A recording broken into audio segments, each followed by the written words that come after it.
A nun who dedicated her entire life to God, breaking down in tears in front of a crowd and deciding to become a Muslim. How could this happen? Watch this inspiring story until the end. In the heart of Chicago, amidst towering skyscrapers and bustling streets, stood an auditorium that seemed worlds apart from the chaos outside. It was a place where ideas clashed, hearts opened, and lives changed forever. Inside this grand hall, two women sat on stage under soft golden lights, their presence commanding attention even before they spoke. On one side sat Sister Monica, a devout Catholic nun whose life had been dedicated to serving God since she was just 18 years old. Her habit draped her slender frame, but it was her eyes, deep pools of sincerity, that drew people in. She exuded calmness, as though every word she would utter came directly from centuries of faith passed down through generations. Opposite her was Sarah, a young Muslim woman who carried herself with quiet confidence. Her hijab, wrapped neatly around her head, framed a face marked by intelligence and compassion. Unlike Sister Monica's traditional attire, Sarah wore modern clothing, a simple blouse paired with a long skirt, but there was no mistaking the strength behind her gaze. These two women, seemingly worlds apart in both appearance and belief, were about to embark on a journey that none of them could have predicted. The auditorium buzzed with anticipation.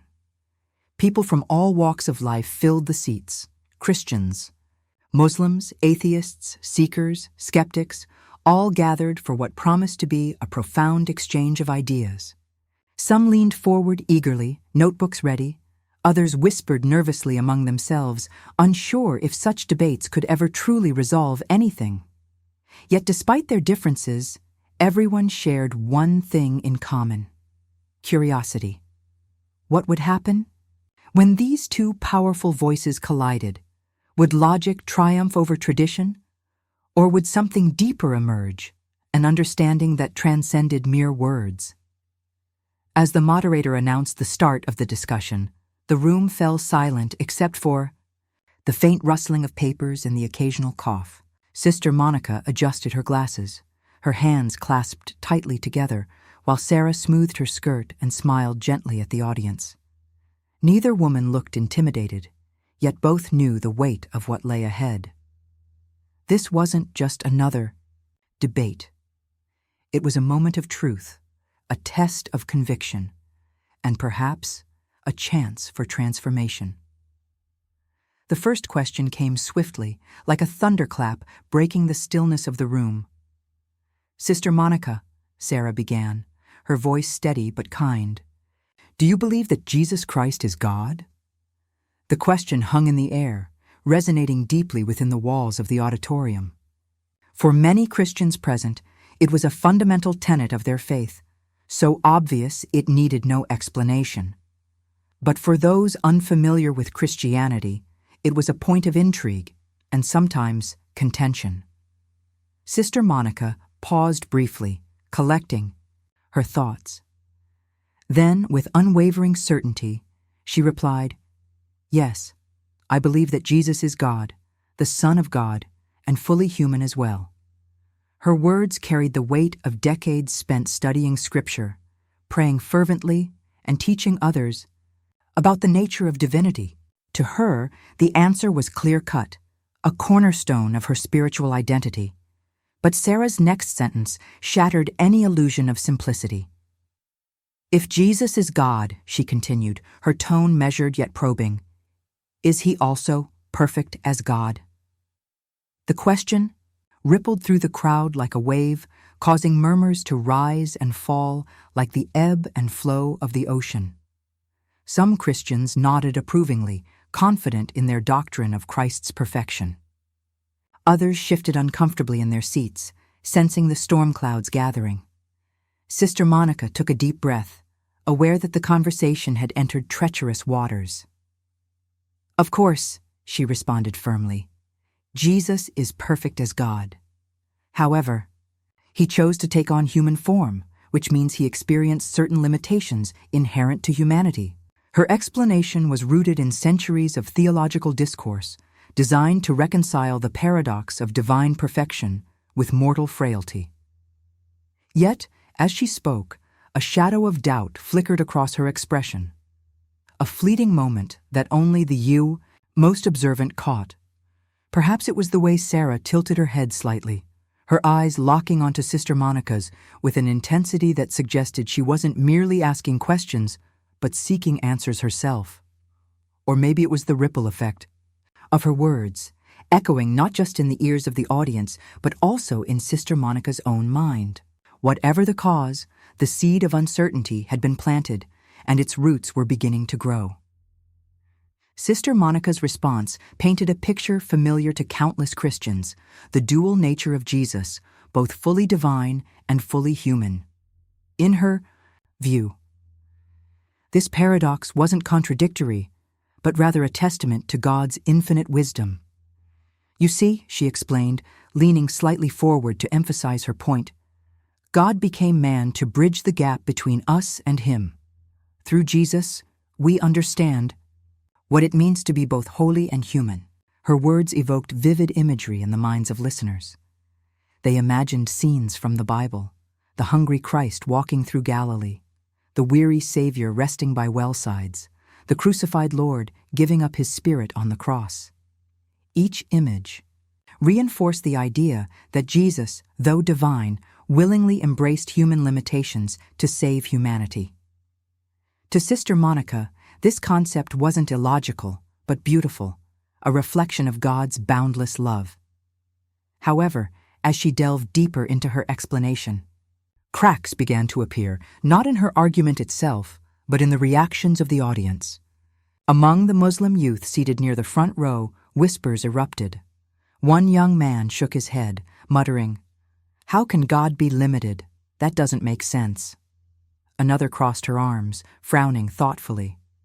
Even some Christians exchanged uneasy glances, realizing that the very doctrine they cherished might seem perplexing or even impossible to outsiders. Sister Monica noticed these reactions, her sharp instincts honed by years of pastoral work. She understood that explaining faith often required more than words. It demanded empathy, patience, and above all, humility. So she softened her tone, adding, "I know this may sound complex, but trust me, it reveals God's greatness. When we embrace our humanity, we draw closer to Him." Her sincerity was palpable, her passion undeniable. Yet beneath the surface, a nagging question lingered. Was her explanation enough? Could it withstand scrutiny without faltering? Sarah listened, intently, her expression unreadable. When Sister Monica finished, she simply nodded, as if acknowledging the depth of the response.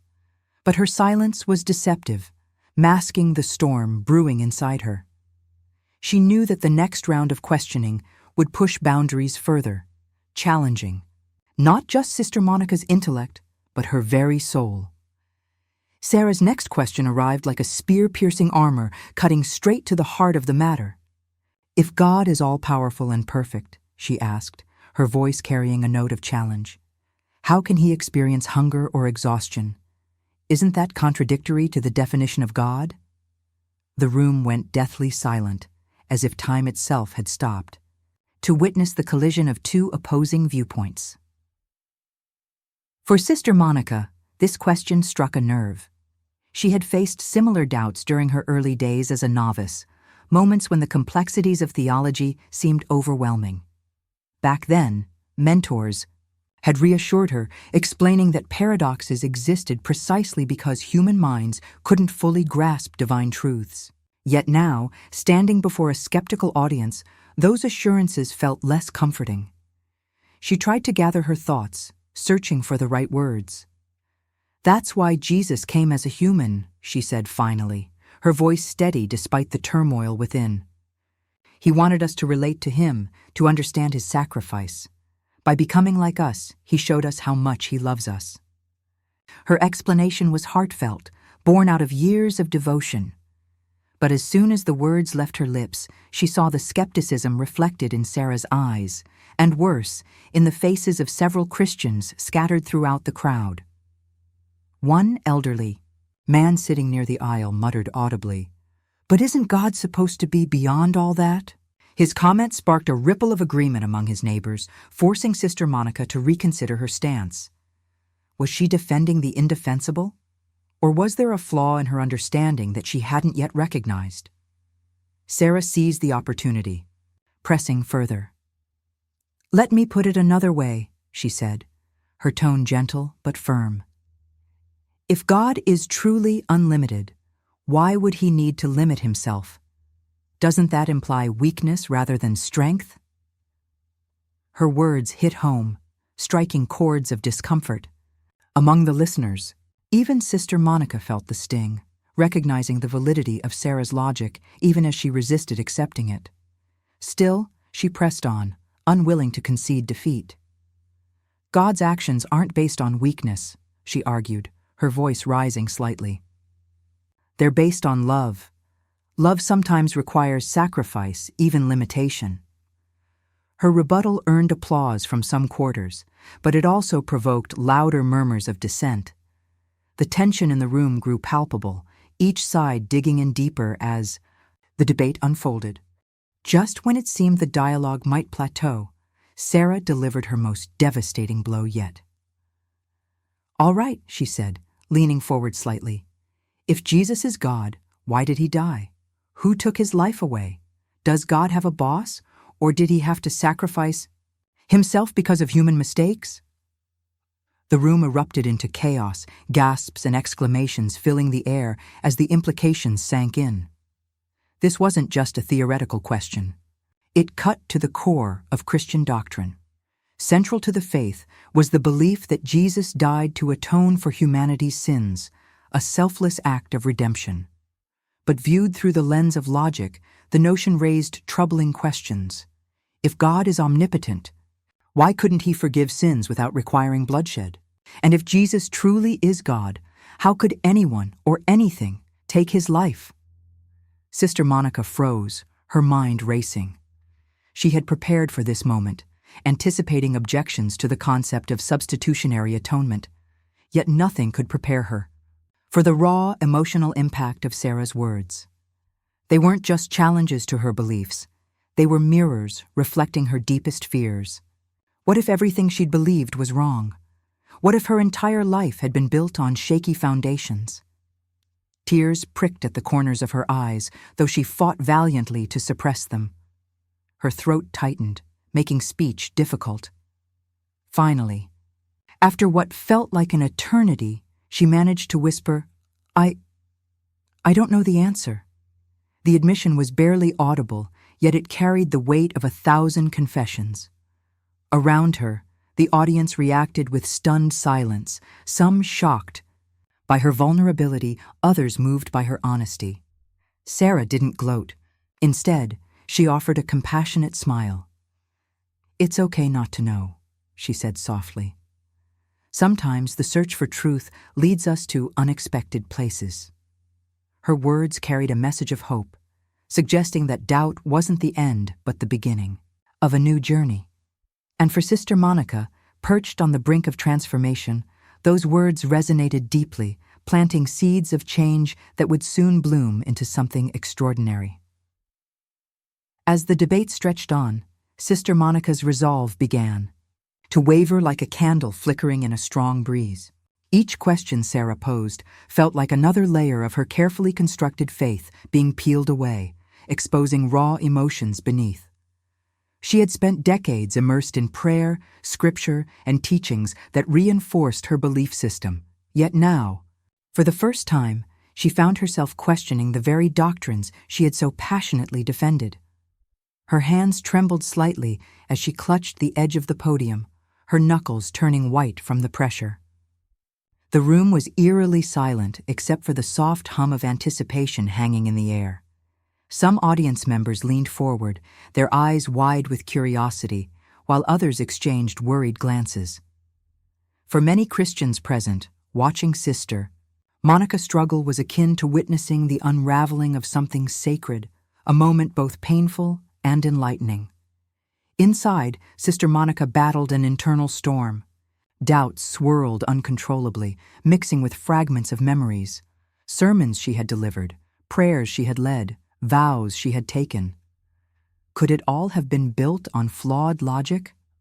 Her heart ached with conflicting emotions, fear of losing what she held dear and longing for clarity. Tears welled up in her eyes, but she blinked them back fiercely, unwilling to let vulnerability define this critical moment. Sarah watched her counterpart closely, sensing the turmoil brewing beneath the surface. Instead of pushing harder, she softened her approach, choosing words that carried warmth rather than accusation. "Sister Monica," she said gently, "faith is not about having all the answers. It's about being open to truth, wherever it may lead us." Her voice carried a tone of understanding, almost maternal, inviting Sister Monica to explore deeper without fear of judgment. For a brief moment, Sister Monica allowed herself to consider the possibility. What if there was more to discover beyond the confines of her current beliefs? The thought was both terrifying and liberating, igniting a spark of hope amidst the chaos within her soul. Yet, even as she entertained these new ideas, guilt gnawed at her conscience. How could she abandon the traditions she had cherished for so long? The tension in the auditorium reached its peak as Sister Monica stood motionless, her mind racing through centuries of theological debates, personal experiences, and spiritual revelations. Finally, after what felt like an eternity, she spoke, not with the confidence of earlier arguments, but with a humility born of honest reflection. "I don't know the answer," she admitted, her voice trembling but resolute. The simple statement hung heavy in the air, reverberating through the hearts of everyone present. Gasps rippled through the crowd as people processed the weight of her admission. Some Christians looked visibly distressed, whispering among themselves about the implications of such uncertainty. Others, however, sat quietly, recognizing the courage required to acknowledge one's limitations. Among the Muslim attendees, there were nods of approval, appreciation for Sarah's ability to guide the conversation toward meaningful introspection. Sister Monica continued, her voice growing steadier despite the tears now streaming down her face. "For so long, I've relied on explanations passed down through generations, trusting that they made sense because they came from authority figures I respected. But today I realize that perhaps I haven't questioned deeply enough. Maybe there are truths I've overlooked, truths that require me to step outside my comfort zone." Her words struck a chord with the audience, transcending religious boundaries. People began to see Sister Monica not just as a representative of Christianity, but as a fellow human being grappling with universal questions about purpose, meaning, and identity. Empathy replaced skepticism, creating an atmosphere of shared vulnerability. Sarah seized the opportunity to build a bridge between their worlds. "We all seek truth in different ways," she said, her voice filled with sincerity. "Sometimes, the path leads us where we least expect it. That doesn't mean we're wrong. It means we're growing." Her words resonated deeply, offering Sister Monica, and, by extension, the entire audience, a lifeline of hope and encouragement. In that moment, Sister Monica felt a shift within herself. The walls she had built around her beliefs began to crumble, revealing a foundation ready to be rebuilt. Though the process would undoubtedly be painful, it also promised liberation, a chance to embrace truth unencumbered by dogma. Perience. In that instant, she realized that her journey wasn't just about her. It was about inspiring others to pursue truth with the same courage and openness. "I want to learn more about Islam," she declared, her voice ringing clear and unwavering. The declaration sent shockwaves through the auditorium, eliciting gasps and murmurs of disbelief. Some Christians buried their faces in their hands, unable to process the magnitude of what they were hearing. Others, however, listened intently, intrigued by the possibility of learning alongside Sister Monica. Tears flowed freely now, cascading down her cheeks as she added, "I feel that God is calling me to a new path, one that requires me to set aside everything I thought I knew and start anew." Her words carried the weight of conviction, born out of hours, or perhaps years, of suppressed questions finally coming to light. The room fell silent, save for the sound of her breathing and the occasional sniffle from those moved by her declaration.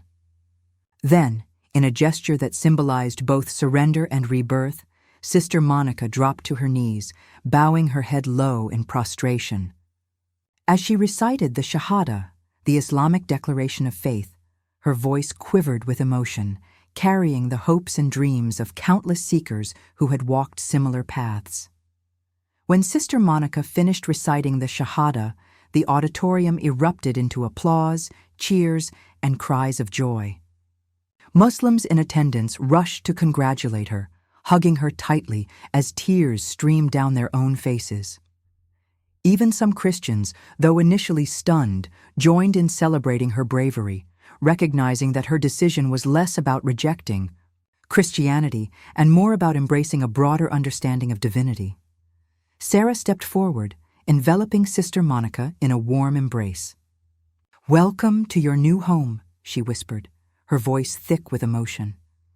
Sister Monica responded by clinging to her new friend, sobbing openly as the reality of her transformation sank in. Around them, strangers became allies, united by the power of faith and the courage to seek truth. The moderator called for quiet, allowing Sister Monica to address the audience once more. Standing tall, despite her recent emotional upheaval, she spoke with renewed clarity. "Today, I learned that faith isn't about having all the answers," she said. "It's about asking the right questions and being willing to follow wherever they lead, even if it means leaving behind everything familiar." Her words echoed through the hall, striking chords of inspiration among listeners of all backgrounds. Many in the audience found themselves reflecting on their own journeys, considering whether they too might benefit from re-examining long-held beliefs. For some, Sister Monica's story served as a call to action, encouraging them to embark on their own quests for truth. For others, it offered reassurance that doubt and uncertainty are natural parts of the spiritual process. As the event concluded, people lingered in the auditorium, reluctant to leave the space where so much had changed. Conversations buzzed excitedly, friendships formed, and seeds of unity were planted.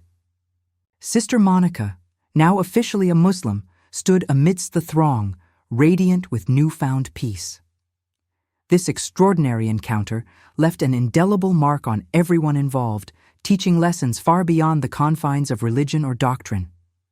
At its core, the story of Sister Monica's transformation was one of courage, the courage to confront uncomfortable truths, challenge ingrained beliefs, and embrace uncertainty with grace.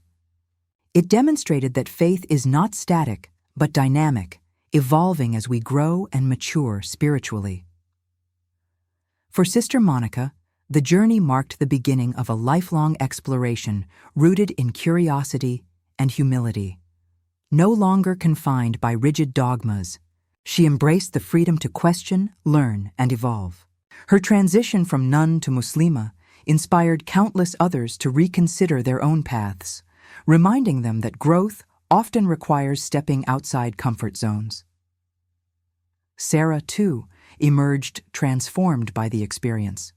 Though she had entered the debate confident in her knowledge, she left humbled by the realization that teaching and learning are two sides of the same coin. By sharing her insights with compassion and respect, she created space for genuine connection, proving that dialogue can transcend differences when approached with open hearts. Ultimately, the story serves as a testament to the power of empathy and mutual respect in bridging divides. In a world often polarized by religious ideologies, Sister Monica and Sarah showed that it is possible to find common ground through honest conversations and shared humanity. Their interaction reminds us that truth, like faith, is multifaceted, requiring not just intellectual rigor, but emotional vulnerability to fully comprehend. And so, as the echoes of that fateful day faded into memory, the legacy of Sister Monica's transformation continued to inspire, challenging individuals everywhere to ask bold questions, seek authentic answers, and remain open to the endless possibilities of spiritual discovery.